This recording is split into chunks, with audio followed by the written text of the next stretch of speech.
Hi, everybody, and welcome to today's ISE webinar. My name's Steve Isher, Joint Chief Executive of the ISE, and I'll be acting as sort of MC for today's event. We'll get over into the content shortly. I hope you're not all sort of freezing terribly where you are. It's a bit chilly here in London, but at least the sky's clear. We've got blue skies, and we'll be joined shortly by the team from SMRS who are based up in Manchester today. If you haven't joined an ISE webinar before, format's pretty straightforward. I'm going to hand over very shortly to Jackie, who's going to lead us into the content of the webinar. We like the webinars to be as interactive as possible, so please do use the chat. If you've got any questions, pop them into the Q&A. I'll be keeping an eye on those as we go through the session. And then we've got about 10 to 15 minutes left at the end, where I will then feed those questions through Jackie and the team. We're also recording this, so you will get a link to the recording. So there's anything that you miss, you can go back and review it. But also, we're very keen for people to share all the learning experiences that we offer. So please do share it amongst colleagues and peers when you get that link through. Today, we're going to be covering a subject that's really dear to my heart, use of data within our sector. I think over the years, we all know it's fairly common theme that actually we use a lot more data within our sector than we ever used to. Typically, when I started in this industry, I think there's still an awful lot more that we can do. So I think today's going to be a really interesting and informative session. Anyway, it's not me you've tuned in to hear blathering on, so I'll hand over to Jackie from SMRS, who will take us away with the rest of the session. Over to you, Jackie. Hi, thank you. Thanks, Steve. Hi, everyone. I'm Jackie Grisdale. I'm going to start today's session, but I'm joined today by Abby and Amy. We've got a lot to get through in the coming kind of 45 minutes to an hour. We do have some slides that we're going to use alongside what we have to share with you today. So I'm going to pop those on screen and hopefully this works and it shares. So Abby, Amy, please tell me if not. I think I saw a thumbs up, so we're all good. So today we're talking through the topic of unlocking talent. So using data to drive and take you on a journey to optimizing what you do. As Steve just mentioned there, lots of us are getting much better at using our data. We're questioning our data a little bit more and other sources of data to help us do our jobs. But I think we probably all have challenges along the way. So what I've done is invited Amy and Abby to join the call and join the webinar with me today. So for those of you who haven't come across me before, I'm Jackie. I'm head of youth marketing at SMRS, and SMRS are a culture, brand and comms organisation. So we support employers of all different sizes with their branding and attraction activities, whether that's into universities through our work in the education market, into employer organisations with our work on employer brand and experience hire attraction, and then neatly sitting in the middle between those two markets is what we do here in early careers. And I'm joined today by Amy, who's a data visual and visualization analyst, and Abby, who works alongside Amy on data and insights, analysing kind of various different data sets across our clients to help them optimise and improve performance along the way. So these are really two of our experts in the business who kind of know data super well and have far more knowledge and expertise than perhaps I do in kind of bringing insights from some of those data points that we use. So what we're going to cover today are 4 different key points. So it's going to be a whistle-stop tour, and we're all obsessed with data. So if anybody wants to carry on the conversation, you can do. But we're going to be looking at navigating channels to find talent. So what that means is I'm going to share with you literally some hot off the press research that we've been doing into the media consumption habits of potential apprentices. So young people aged 16 to 21 who are specifically looking at apprenticeship or employment opportunities. Then I'm going to invite Abby to enter into a conversation with me about using data as your compass. So that's looking at external data sets and how they can help you find and pinpoint to the talent that you're looking for. Then Amy's going to join the conversation. We're going to talk about how you can use data to really start to drive diversity. We've seen from some of the recent ISE research that perhaps some of you feel that you could be monitoring or using that data a little bit better than you are already. So she's going to give you some hints and tips on how you can start that journey. And then for those of you who feel that you're well on that journey, we've got a higher level for you where we're going to talk about some of the things that we can do when we start to apply more sophisticated data science techniques to what we do. So first of all, just going to start with recapping on why we feel data is so important. So essentially, it takes all the guesswork out of your activity. So it can help you be more focused, much more measured. Obviously, data means measurement, but we've got to get that kind of data architecture right before we start using it.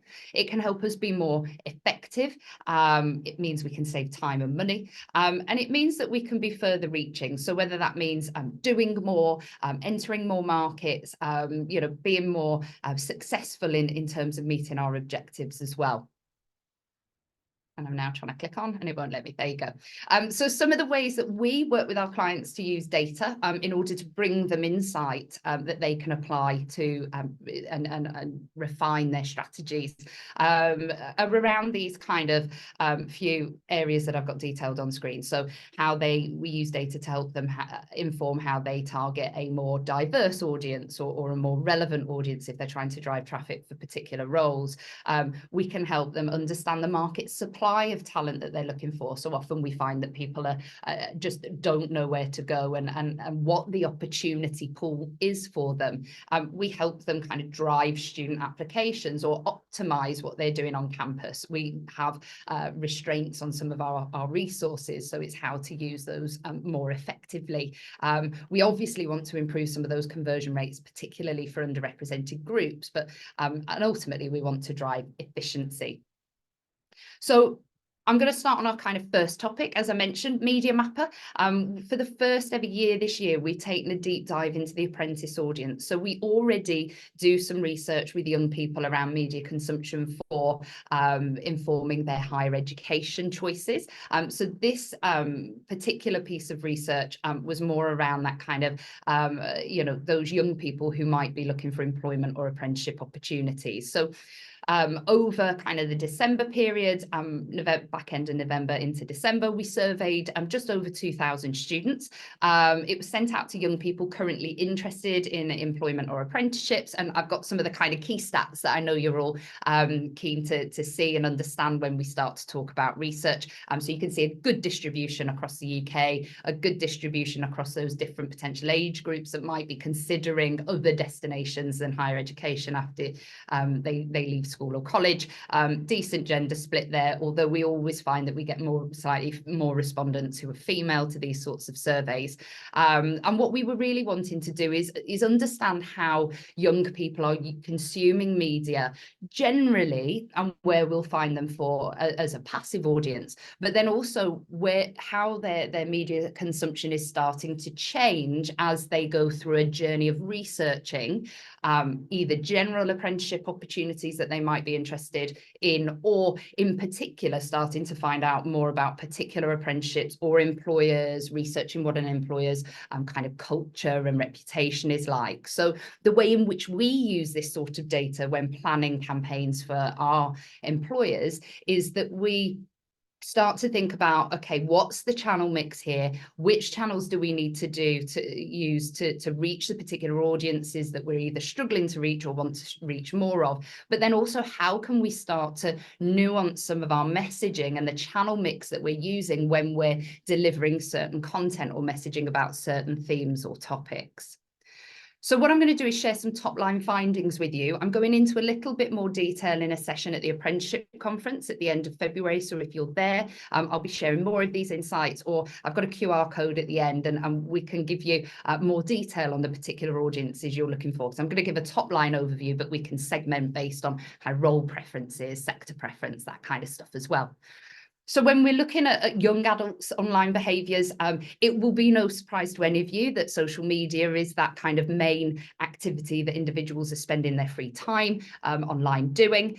So we ask them kind of which channels they use, and then we ask them frequency and how often they're using it, and then the importance in the decision-making process. So lots of use of social media, lots of video streaming, lots of audio streaming of music.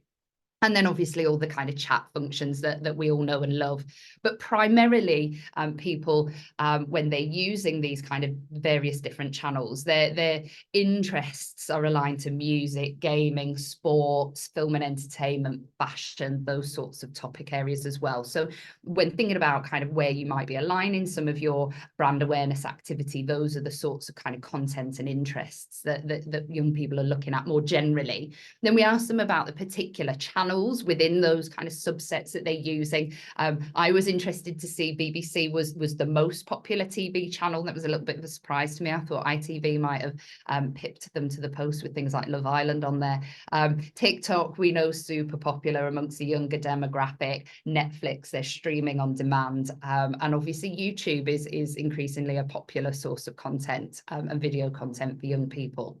But then what we did was start to look at channels that had a preference when it came to overall general research. So interestingly, we saw that young people were stating things like government websites as a primary or one of the most used sources for research more generally about apprenticeships. So that will be things like the National Apprenticeship Service, looking at the types of channels that fell within the listings there. We saw that UCAS was a popular channel. So we think they're probably grouping UCAS within the government website space as well. So that might also be one of the reasons why that kind of appears top.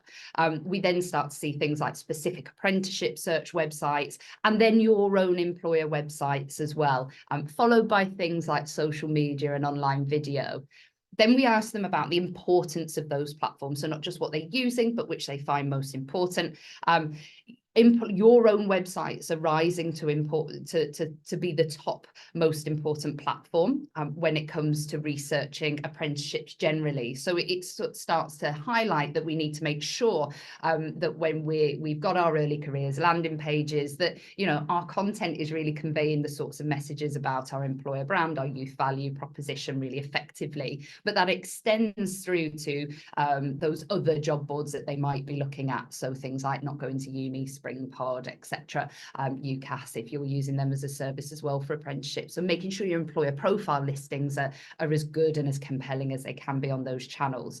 They're also using those professional networking sites. And this was a little surprise for me that there was the dominance of LinkedIn and the use of that when thinking about those most important channels. I think often we think that it's maybe some of the more older audiences that are using. But again, that role of social media is being seen here to be really quite important. Then we asked about, as they move on from that general research into looking more specifically into the content of apprenticeship programs and sort of entry requirements. Again, we saw the same sort of top channels as general channels that they're using for these purposes. Again, things like UCAS, government websites, National Apprenticeship Service, specific apprenticeship search website. Can't get my words out there. But again, when we looked at the most important platforms, again, it's your own website, something that you've really got control of, that you should be thinking about, okay, what am I telling them about the kind of content of the program and the entry requirements? Are we communicating this clearly and effectively? And you can use your own data, your own web traffic information to understand time on page, where they're going, which pages they're going to, are they struggling to find what they're looking for? They're then using things like apprenticeship search websites, job boards, and then professional networking sites again. As we move into kind of employer benefits and maybe the career progression you offer and your own sorts of ways of working, we see employers' own websites, rise up to second place, just overtaking apprenticeship search websites there as kind of the ones that most frequently used. But your website, again, is that primary source of insight for them, followed by those kind of job boards, professional networking sites. But we then start to see things like in-person career careers fairs and UCAS events as one of the more important communication channels when people are starting to want to understand more about that detail. So we know that lots of people are asking, okay, is it virtual? Is it in-person events that people want? How can I as an employer balance that? You can start to look at this sort of data to influence what sort of events you might be wanting to participate in, and the type of content people want from you when you're delivering presentations. It's probably more around that benefit and career progression, the nuts and bolts of the detail that they're wanting to hear. And then finally, we moved on to the channels that people are using to understand your reputation, your culture, and to generally gain other real life insights about you. So again, there's those government websites, but again, it's your own website. But we see social media really rise up the kind of list of most frequently used channels and the preference for the channel to find out this sort of information. And unsurprisingly, it's Instagram, TikTok that are top here. And I've just put these two stats on screen because throughout all of the other questions, we saw them about, 49–50% of students sort of saying that those were the channels that they're using. But we really start to see things like TikTok and Instagram rise up in terms of being a key source of insight into finding out about your reputation, culture, and other real life insights. So when we ask them about the most important channels, the most influential channels, actually, it was interesting to see that social media rose to be the top one. So it's not your own website necessarily, or those professional networking sites, although they're still way up there. It's actually social media that they're going. So they are searching social media to find out the real story from your people. So when thinking about the content you're sharing on those channels, it's really important that you're thinking about sharing those kind of real life insights with young people through those particular channels, and keep more of that kind of compelling detail around your particular offer into your own website. So that was a whistle-stop tour of kind of the media mapper insights. What I'm now going to do is invite Abby to come and talk to us a little bit more around the way in which we can use external data as a compass to helping you find talent and optimize that outreach strategy. So Abby, probably I'm going to do this as a little bit of a Q&A. So it'd be great if you could perhaps talk us through what you find are the most common challenges that you find that employers are facing, and ask you about when it comes to finding talent. Yeah, thanks, Jackie. Also, you have to bear with my voice. I've been in lots of meetings this week, so it's a little bit going a little bit. But yeah, I think that it can be really hard for recruiters to know where to target candidates. I think there's such a big market out there and so many different places that they could be going, particularly when you're looking for targeting universities and schools. And I think often there's not so much research or evidence with a lot of these strategies, and a lot of the time it's on assumption. And I think it really shocks a lot of the people that we work with anyway, to realise that often the places that they are going to are probably not the best options, or also sort of the other opportunities that there are. And I think, we all know that diversity and inclusion is becoming increasingly more important, and rightly so. Everyone's pushing to find more females, particularly BAME and ethnic minorities, and those from wider participating areas. So looking for those from lower socioeconomic backgrounds. And these become even more of a challenge. All of these people act quite differently. They study different subjects, particularly in STEM. Is something we see time and time again. For our clients, we'll be looking at sort of females in, say, computing and engineering. And often it can be a real struggle to hire into these roles. And it's very interesting when you start to look at the insights and actually understand why that might be. Sometimes a bit of a relief when they realise that it's because they're not there. And so, yeah, having that insight and understanding can be a big eye-opener, and can really, really help with that. And I think with universities, we've also got the schools market. We've got over 5,000 schools, even more so coming in, and that can be a really big landscape to kind of tackle. And having a priority list, a lot of the time people have absolutely no idea where to start with that. So it can be really, really difficult to know where to. And the same with universities, as these assumptions that these schools with particular high grades, and that you kind of have as your automatic list. A lot of the time they're worrying or struggling to get in those people into apprenticeships or early careers from targeting these schools, when really there are a lot of other options out there. And as we saw in the ISE 2023 student survey report, there's a lot more recruiters having a lot more hires that they're responsible for. So, there's already a massive economic pressure at the moment to hire effectively, efficiently, reduce resource, and to make targeting really focused. So I think having more hires to focus on adds even. Oh, Abby, I think we've just lost you. I think your audio's just dropped out, or your voice went completely. My voice is still here. Yeah, I keep switching to my Teams audio, so if it does, just let me know. Sorry about that. But yeah, so as we saw in the recent survey, a lot more hires per recruiter. There's already a lot of pressure to reduce resource and make things as effective as possible. So that becomes even more of a thing. Oh, it's done it again. Honestly, sorry. Quit Teams. Yeah, I think I have.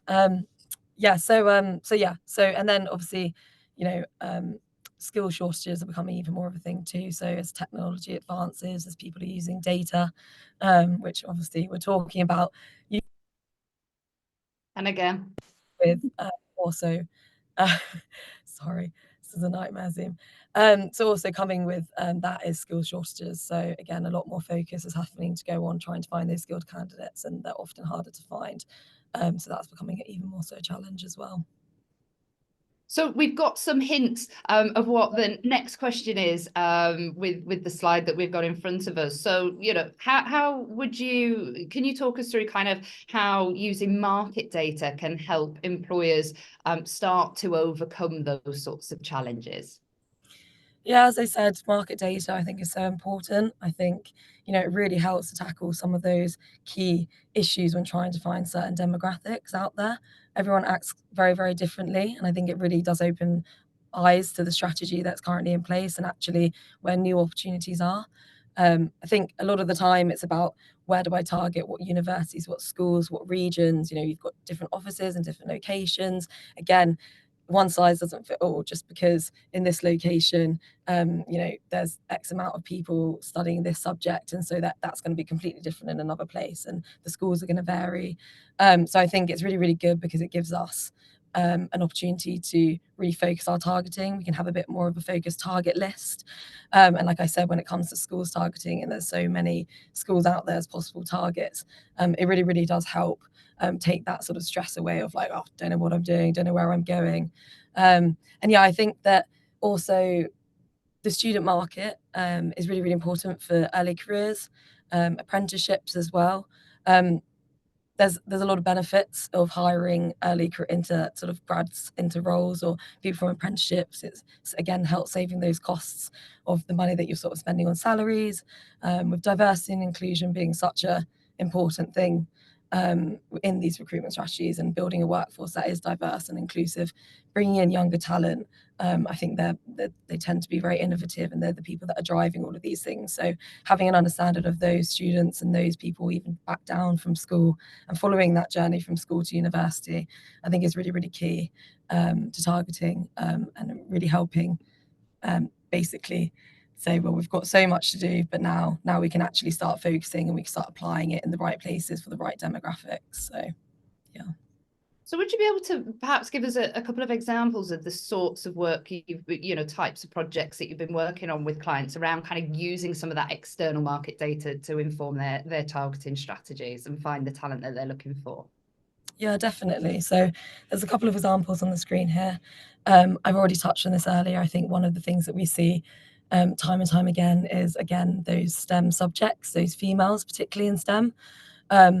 We work with universities. We also work a lot with employers, and I think on the employer side and helping organisations find these females, they often come to us with these sort of targets to reach 30% of their workforce to be females with these computing skills. And by looking at the data, and we use ISE data to do this, which is basically university enrolment data collected from all universities in the UK.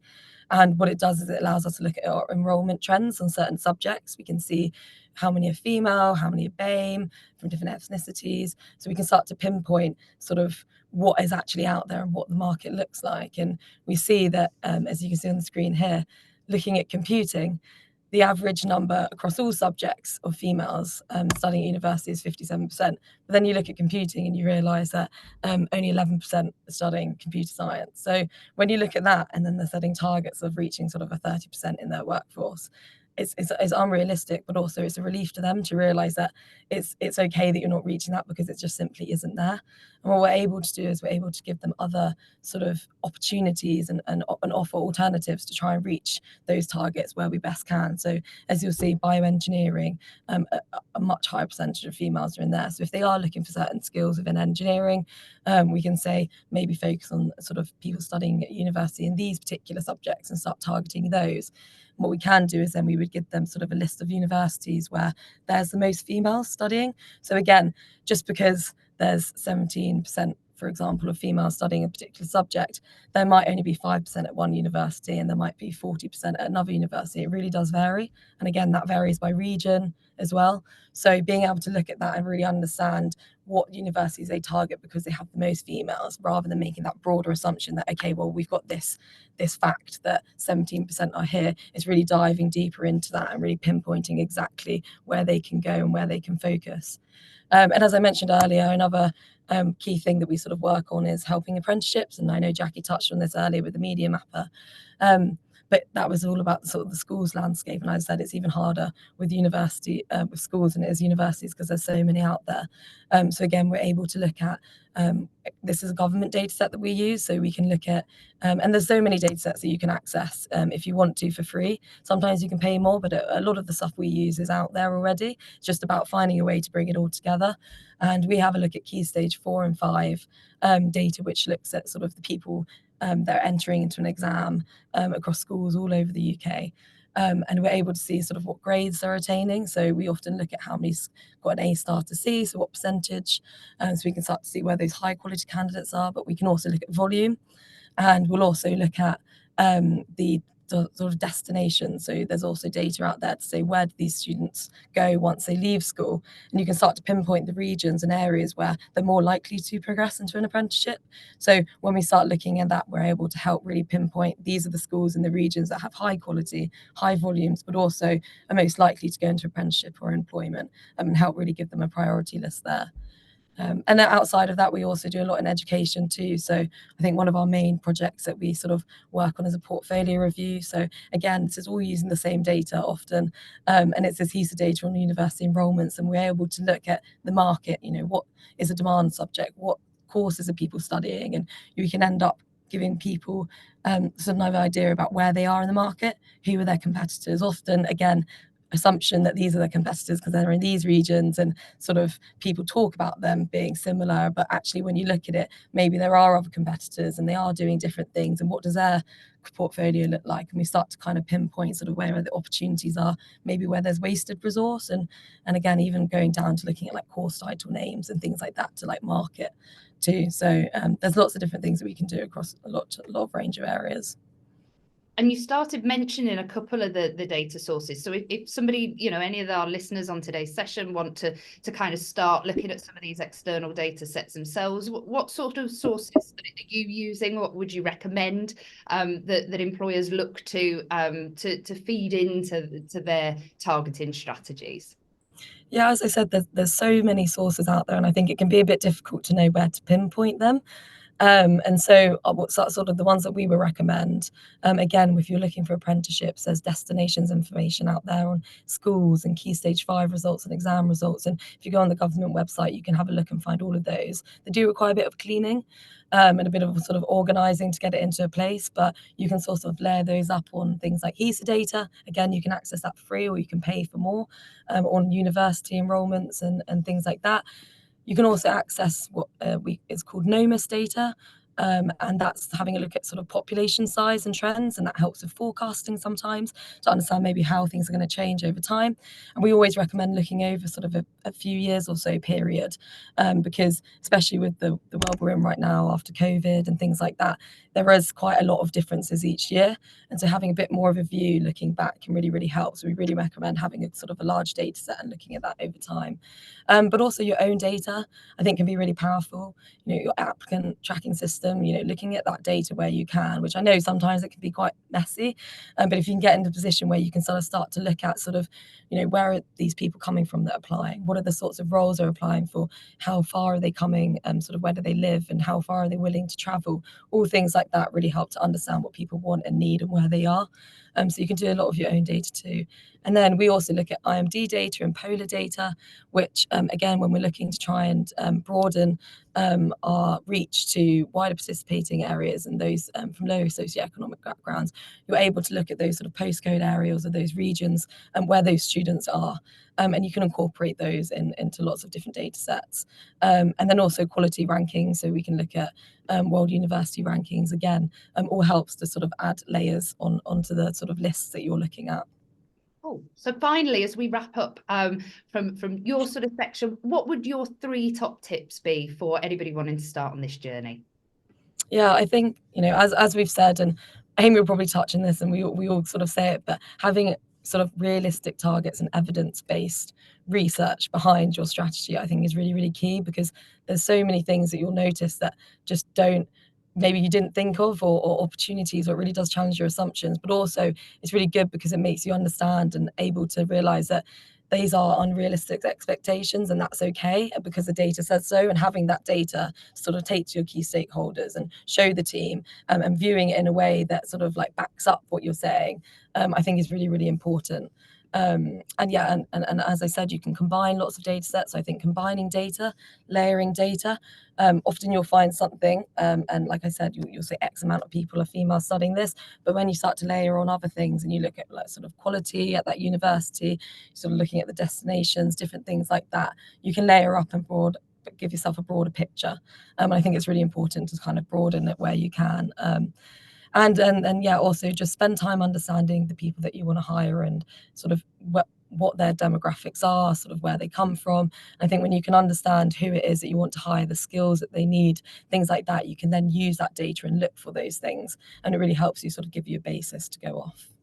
Brill. Thank you so much for sharing those insights, Abby. If anybody's got any questions for Abby about using market data, please do pop them into the Q&A or the chat, and we'll get those picked up at the end of the session. But I'm now going to invite Amy to join us. Heard from Abby already. Amy to join us. And Amy does a lot of work with our clients about kind of untangling the mess of their data, and bringing real insights through. And what we're going to do is focus a little bit on the kind of question around diversity, because I think for some of our clients that we're working with in this space, you know, it's been this particular topic where we've kind of done some of our more deep dive work, and it's this area that we've really tried to explore how we can kind of get more from people's data to understand you know, how they can make improvements to their strategy. So Amy, first question for you, same one as Abby. What do you find are the most kind of common challenges that employers who you talk to are facing when it comes to their attraction and recruitment data and handling it and making kind of sense of that? Thanks, Jackie. So a lot of the challenges are similar to what Abby already mentioned, but I think in particular for employers, it is the volume of data that they have and the various data sets that they have. So everything is in a different place, potentially different suppliers, different formats, and then they don't know what to do with that data to get some clear insight or even get some simple reporting. And then that leads into very manual reporting processes as well. So that typically is one or two people maybe on a team spending a lot of time in Excel doing all the VLOOKUPs, the pivot tables, and copying and pasting data over, which means that a lot of it could be inaccurate, and it's also very time consuming, and it's not easily repeatable. Sometimes the process is just in someone's head, so if they leave, you then don't quite know how they got the same numbers, and it leads to a lot of problems.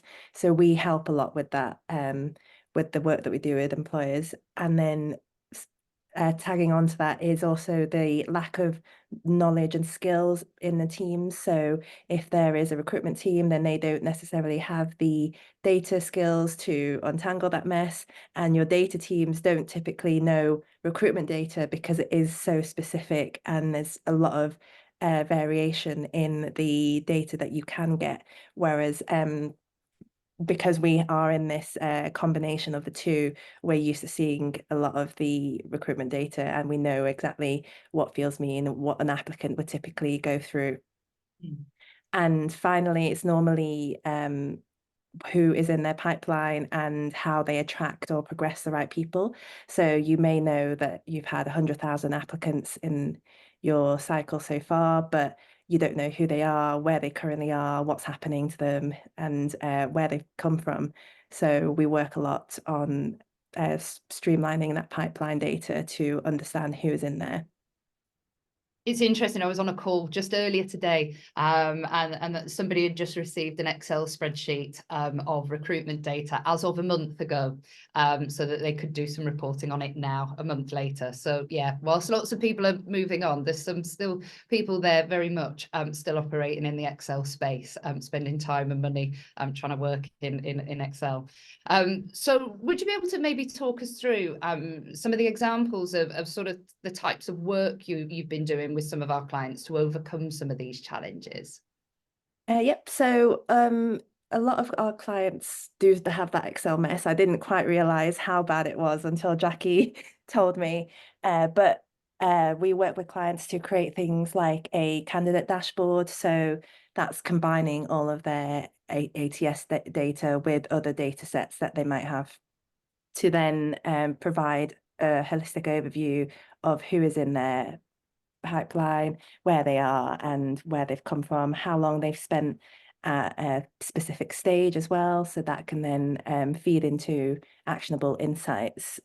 We also do, so we are a media comms agency, so we do a lot of media planning and buying, and all of that data can be fed into your ATS data, so we can provide a better overview of where your actually diverse candidates are coming from, which campaigns, which sources.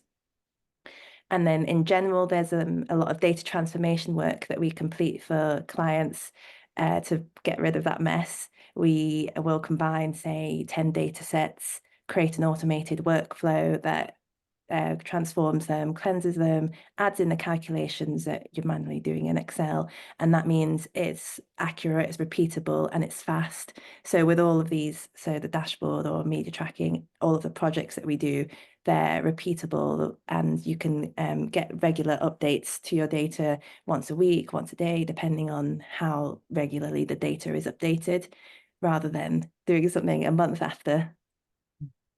And then we have worked on a project where we have optimized recruiter workloads. So this was quite interesting because it was coming at it from the recruiter angle rather than the applicant angle.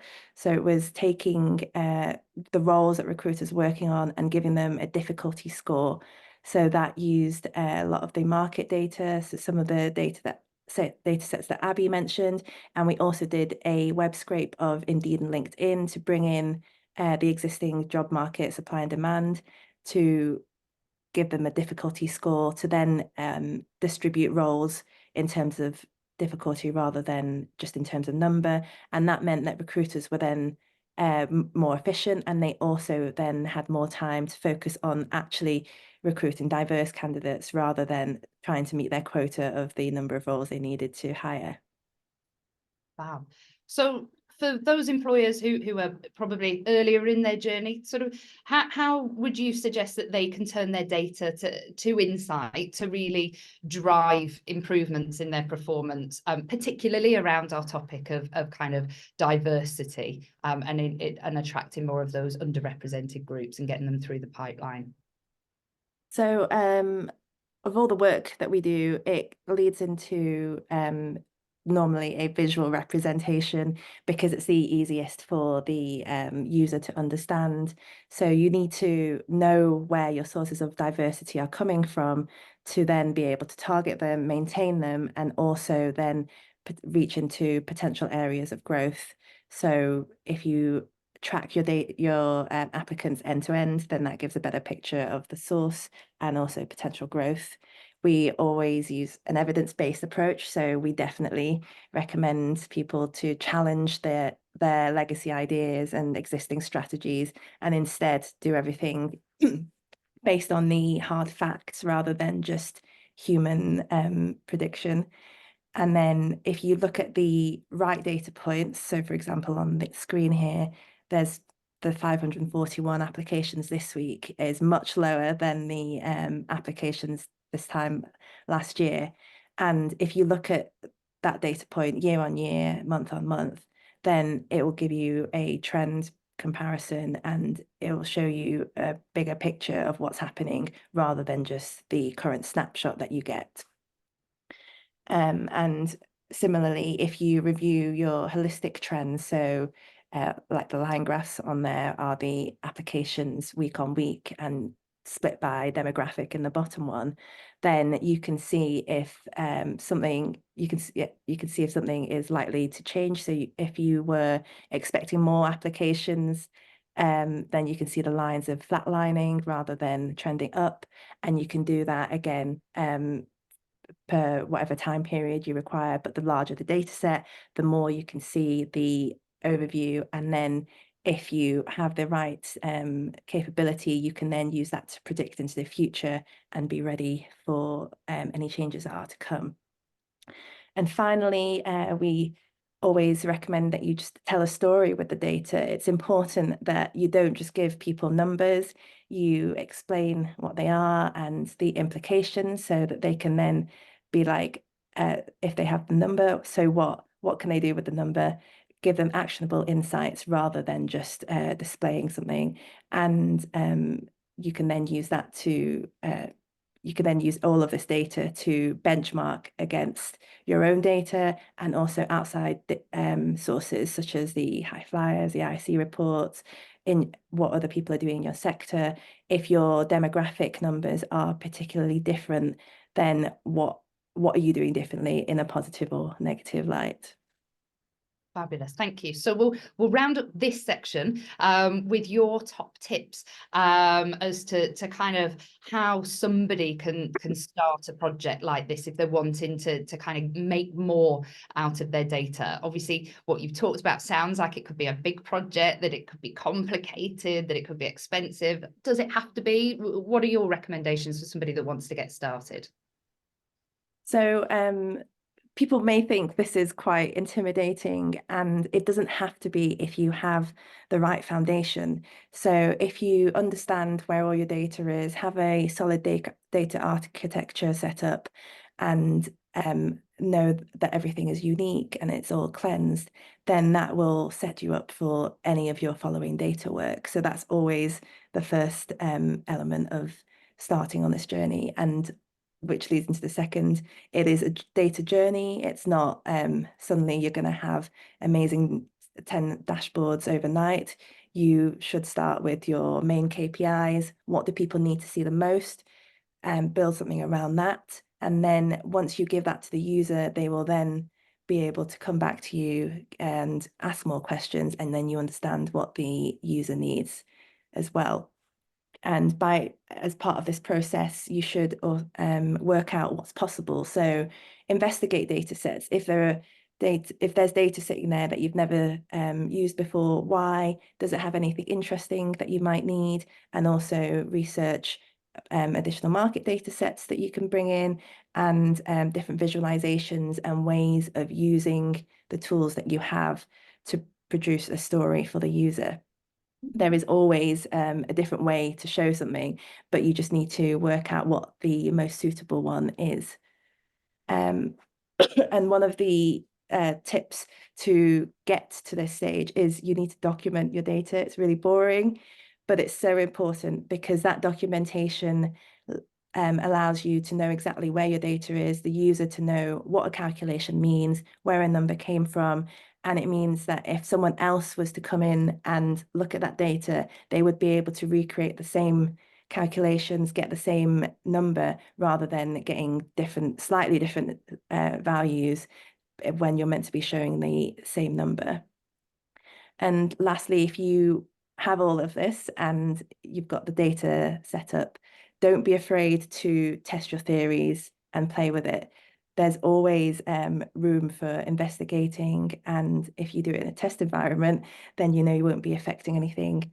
And there'll always be something interesting that a user will want to look at. And if it's not usable for the wider network, you'll still have learned something that could then be used for a general dashboard or a general report, which goes into understanding what the user needs and how they're going to be using the data. So if you have more high-level roles that are just looking at an overview, then you'll do a summary report potentially for them. But if you have specific business lines or programs that people are looking to recruit for, they'll want to drill down into their data to be able to look at what their specific metrics are, but you still want to show them the overview because they need to see the bigger picture as well. So understand your user and how they'll be using the data. Fab. So that kind of covers off the kind of fundamentals. Just in the last few minutes, I'm mindful of time. I want to leave enough for questions as well. We'll just, for those of you who are data gurus already, we'll just have a little touch on some of the work we've been doing and some of the things that you could explore around kind of applying and starting to bring data science techniques to model your pipelines and maybe ask some more, intelligent questions so that you can kind of take your strategies to the next level. So for those who've got the strong reporting kind of set up, what do you think they can start to do to elevate those insights further, Amy? So it's definitely by asking the right questions. So if you use data science to provide evidence for these urban myths that people have around, where it may be Black candidates are applying later or females apply earlier, if these are questions or assumptions that have been around in the business, then you can provide the evidence for these. And if you ask the right questions, there will be a way to answer that. Always investigate the areas that are of interest, so you can know that it's going to be something interesting rather than just applying a model for the sake of it. And you should be projecting and predicting into the future rather than just showing the current results, which is where a lot of employers are right now. And what sort of modelling and data science principles do you think people could be exploring? What can they use to get those richer insights? So one that we use a lot is propensity modelling. So that's an example of visual output from a project that we do, where the purple line is the propensity, where propensity means it's the likelihood of someone to do something. And in this case, we use it to find out the likelihood of a person to apply and then get to hire. So you can work out which demographics are the most likely to apply and get hired, and then focus on the ones that would need more work. So in the chart, the high sector and very high are areas that you wouldn't need to focus as much on, but in the medium to low, then why are they the demographics that would not get to hire, and do they contain candidate profiles that you want to increase in your business? Propensity modeling allows you to work out the likelihood of everyone, and it will pick the significant variables rather than you just wondering if it's a specific demographic. And a lot of the work that is forming the propensity modeling, we use different statistical models to go into that. So there's t-tests, ANOVA, chi-squared, and all of these test the significance of one variable against another. So it could be males versus females, or it could be different ethnicities. And that then proves that there's a statistical difference between groups or disproves. And all of that is information that they can then feed into your strategy rather than just believing something is true. And we've used that to do some assessment testing as well for one of our suppliers. So we tested for if there was any bias in their assessment to check that there was no questions that were causing specific demographics to highly fail at, rather than being unbiased for all demographics. And in general, we always work on multiple years of data. So consolidate as much of your data as you can. The larger the data set, the more accurate the modeling and the predictions can be. And they can then use all of that to forecast into the future. So bring in, for example, the NOMIS data that Abby mentions for 18-year-old populations as an example. You can combine all of this to then predict the future rather than just reacting to the current. So briefly, can you just talk us maybe through some of the benefits? I think you covered a couple of them in that sort of section, but maybe just touch on kind of what benefits applying those data science techniques can bring. Yep. So the first thing in data, and in general, this is not just data science, but the numbers don't lie, basically. If you have set it up correctly and everything has been tested and verified, then the numbers that you're seeing will show you what is actually happening. So it's all going to be evidence-based, unbiased, and independent, rather than with the manual human interaction. And data science means that your modeling and your forecasting will be more accurate than other methods. And part of the work that we do means that you can then use data science to predict things like optimal role application windows. So you can save your time and resources by working out when the candidates that you want are applying and only opening at those specific times, rather than keeping a role open for 6 months just to get low quality candidates applying that you then have to process through the pipeline. And all of this helps you to then streamline your recruitment strategy. All of the models that we use will show you what your current sources of diversity are, and also any future growth potential, so that you can really target the right areas for the demographics that you want. And I think I've already said this, it's all feeding into the future. You don't want to be behind the trend, you want to be in front of it. So really swiftly, and then we'll open up for questions. So how can somebody get started if they want to take things to the next level with data science? So first of all, it's to pick the right question. The most important ones that your business is asking, the ones that are causing the most pain points. Pick the maybe 3 top ones that are being asked a lot, and then don't include too many variables in that. Start at a simple point, and then you can build more on it, because the modeling will always bring out something that you didn't expect. And then once you've picked your questions, find the data to support or disprove this. So this can be your own data, it can be market data sets to verify the questions that you've picked. And again, the larger the data set, the better the modeling will be. And then always apply the correct methodology. So a lot of people may know how data science works with a lot of resources online, but there's always a nuance to it, and knowing your own data and applying it correctly is really important. And you can also have that done by industry professionals if you're not sure about it in-house. Don't just try to draw incorrect conclusions because that's what you think.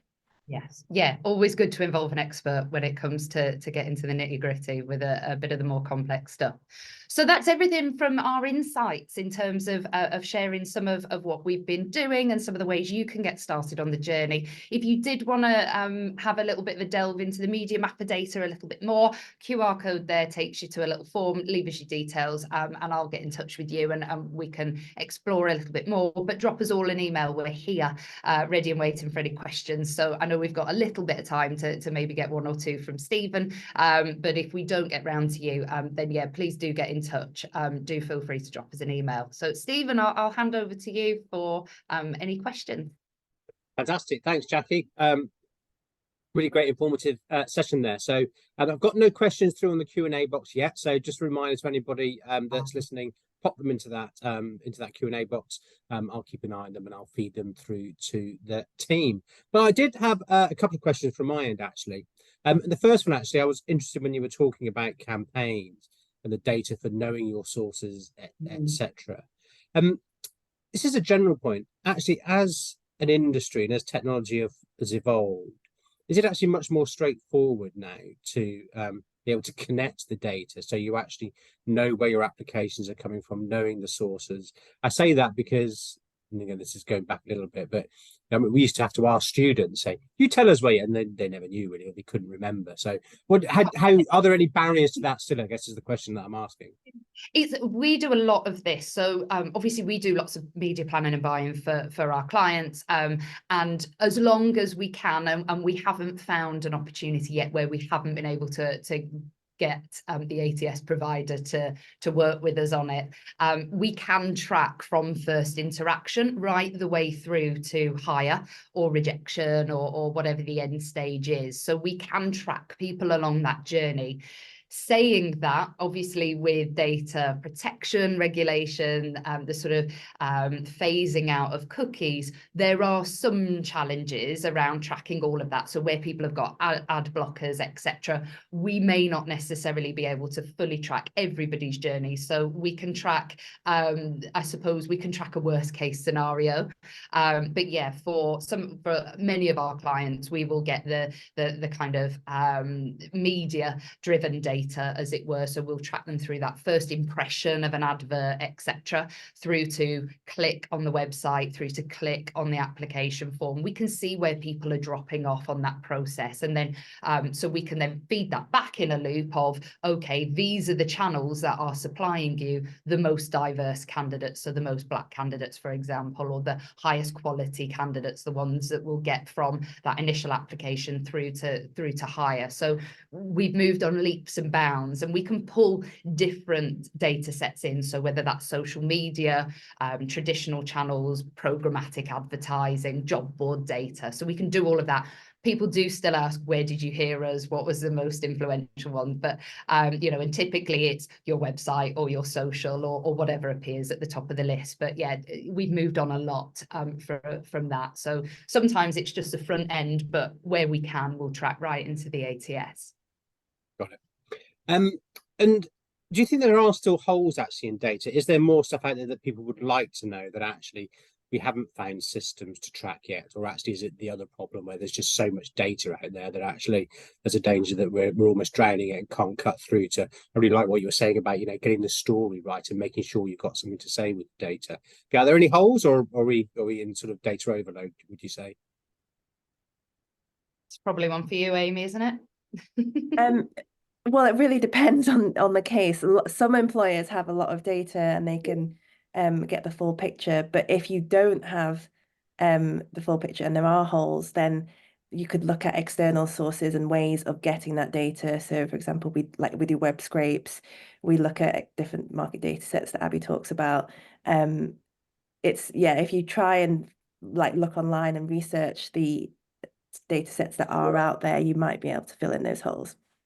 And I think it's probably a bit of the work that we do is around connecting data sets. I think some of the holes in the data are because one data set's over here in your ATS, another one's over here with your media supplier, another one's over there with your CRM or your onboarding technology, and never do those different sources meet. So a lot of what we do is integrating them, because that fills in lots of those gaps, and can, as long as we've got a unique identifier that can help us connect them, then we can build that kind of more entire story, and then enrich with those external data sets, as Amy and Abby both kind of talked about. So we understand what we're getting, but then we can understand a bit more about the supply, and actually is our supply and our demand matching in the way that we want it to.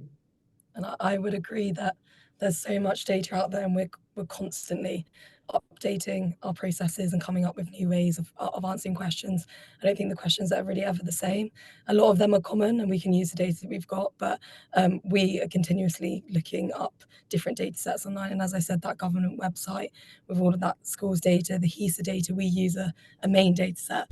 But the more we look into it, the more we realise there's so much there, and it can be quite overwhelming. I think we're quite lucky that internally we're able to sort of cleanse data and bring data together. We understand how to do that. But I think if you don't, then as Jackie and Amy said, like, go to an expert who does know how to clean the data. Don't not do it just because you don't know sort of how to bring it together, because there's so many people out there that can do that for you. And then once you've got that, as Amy said, it's all just that investigating and looking at different things here and there and bringing stuff together, and you'll start to sort of answer your questions from playing around with all the different data sets. Got it. As also, it struck me when you were talking about the data about engineers as well. That I love that HESA data. You're right, there's a lot, and it's not always the easiest to navigate.